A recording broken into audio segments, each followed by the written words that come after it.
day everyone, my name is Emerja, my train number 253329. I will discuss about economic and political for 12 years. As we can see that Myanmar GDP growth have reached the lowest point in 2016, and when this happened, the Myanmar government had taken the 12th National Economic Policy to help to boost the economy. Next, Myanmar unemployment rate has increased year by year. This is because of the decreasing of export. In 2012, Myanmar inflation rate is the lowest. This is because of the active foreign investment in Myanmar that exceed $270 million. Next, Myanmar economic growth rate in 2011 is the lowest, and this is because of the central bank has printed 6.3 trillion cats of new banknote in the year. Myanmar political stability index was in a weak situation, which is below 2.5. Next, financial crisis for Myanmar in 2003 happened because of two incidents. The first one is the unofficial bank. The unofficial bank, they received the deposit from the depositor and then named them as the shareholders of the bank. When this happened, they promised they will provide a high interest rate to the shareholders. But actually in long-term run, they don't have the ability to provide them such a high interest rate compared to others banks.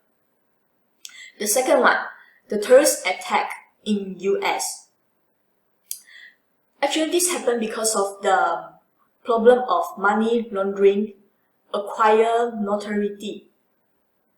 Myanmar attached the act of management of money and properties obtained through the illegal means in 2012.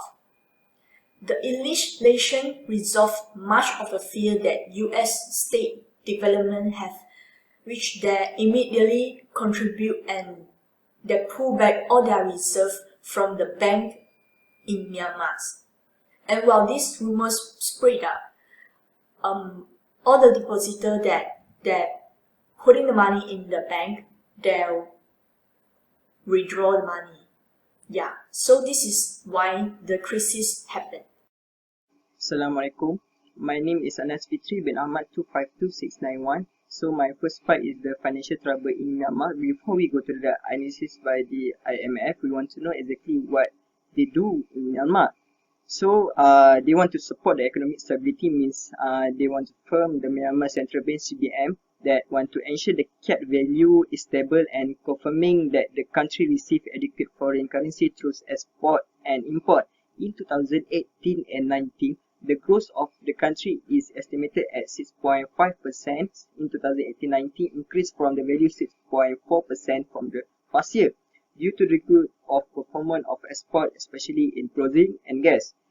The economic growth also been supported by a reasonable fiscal stimulus, even though the domestic demand was largely weaker, slow growth of credit, adjustment of real estate price, and declining investment.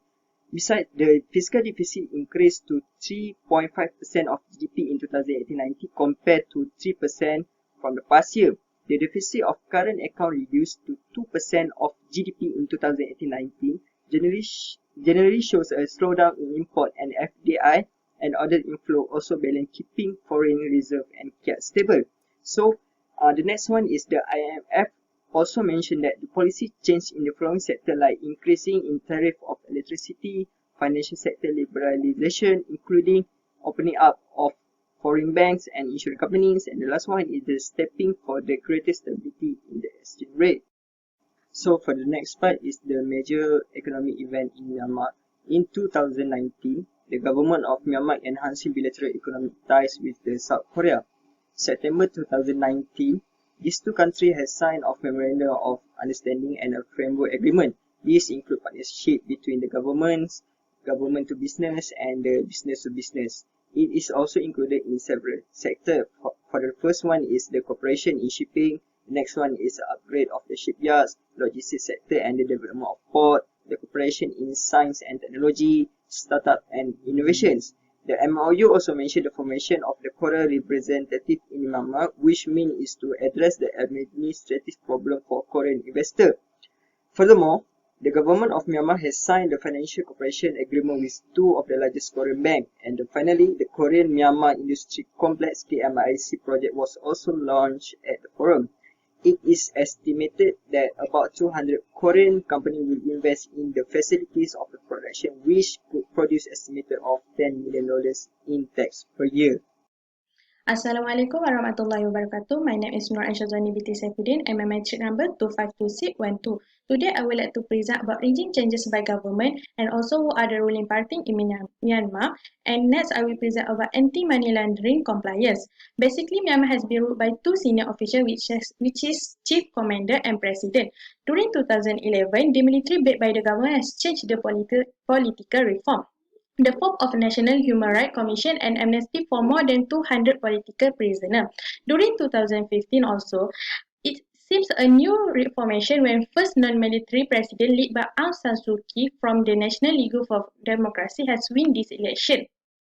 Regarding the coalition of government, USDP said it was a good opportunity for the growth of Myanmar, and Aung San Suu Kyi also accepted this suggestion. However, after the election of 2020, the NLD think the form of coalition will block the progress of Myanmar.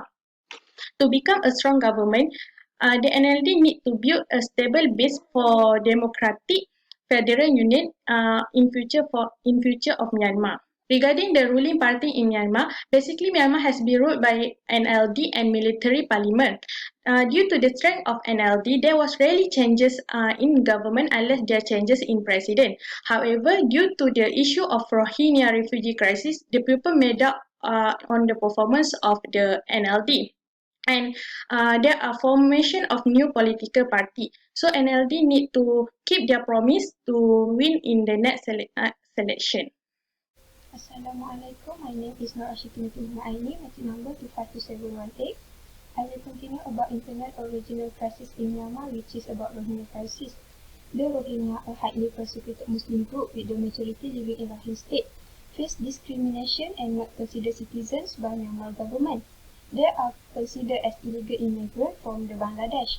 In 2014, government of Myanmar denies the Rohingya citizenship and even exclude them from the census. The Myanmar military launched a brutal crackdown on Rohingya village. Since August 2017, they have been abused by the military. The UNHCR estimating that 10,000 people have been killed and more than 700,000 people flee across the border to Bangladesh. The United Nations has described the situation as ethnic cleansing.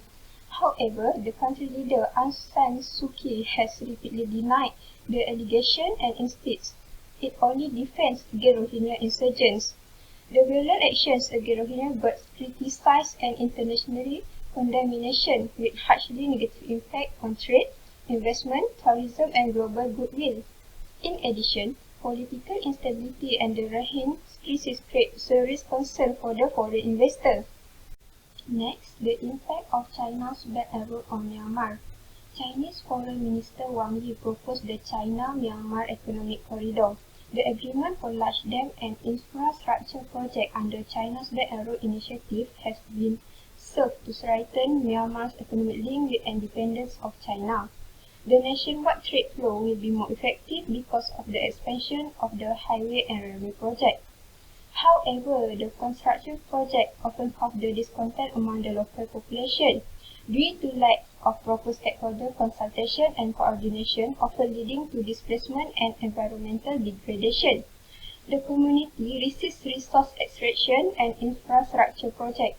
They protest due to loss of land, so that the demand for compensation from China's state-owned enterprise. Lastly, the forest industry has been grossly mismanaged. The Myanmar suffers from large-scale deforestation that has accelerated in recent decades. Next, about anti-money laundering compliance. Myanmar is one of the countries that has high level of making money laundering and generating crimes such as transnational drugs and armed trafficking. The Financial Action Task Force reported that Myanmar is listed in grey list, which means warning to the country to curb their money laundering activities. The high-risk location is in north and northeastern borderlands Myanmar. This is because it was controlled by armed ethnic groups. They has operated the transnational drugs, armed trafficking, illegal jet mining, and unlawful logging for the long time ago. Regarding this issue, government Myanmar has taken this initiative to put some armed ethnic incorporate into bodyguard force allied to military. As a conclusion, in order to success in political transition and economic reformation, the government has to ensure macroeconomic and political stability of Myanmar. Thank you.